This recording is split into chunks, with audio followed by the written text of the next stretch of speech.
New information at 5. The Supreme Court has overturned the death penalty conviction of a Mississippi man. Curtis Flowers has been convicted of murders 6 times. Each case brought by the same prosecutor, and each time the conviction has been overturned on appeal. But this time, it was the U.S. Supreme Court that threw out the conviction.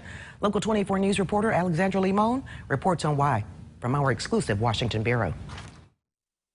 In a 7-2 decision, the U.S. Supreme Court threw out the death penalty conviction of Curtis Flowers, a black man who's been on trial 6 times for the murders of 4 people in Mississippi in 1996. The Supreme Court has said here that in this case, this prosecutor used race as the sole reason for striking individuals from juries. Maisha Braden, with the Lawyers Committee for Civil Rights Under the Law, says in the Flowers case, black potential jurors were treated differently.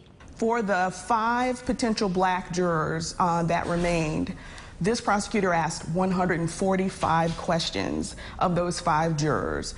But for the 11 potential white jurors, only asked 12 questions. Justice Brett Kavanaugh wrote the majority opinion, saying that excluding jurors based on race is unconstitutional, and that the state wanted to try Flowers before a jury with as few black jurors as possible, and ideally before an all-white jury.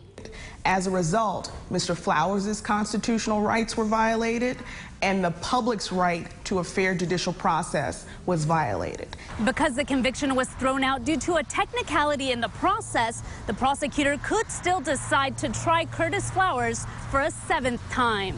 Justice Clarence Thomas wrote in his dissent that the possibility of a new trial was the majority opinion's only redeeming quality. Reporting from Washington, I'm Alexandra Limon, Local 24 News.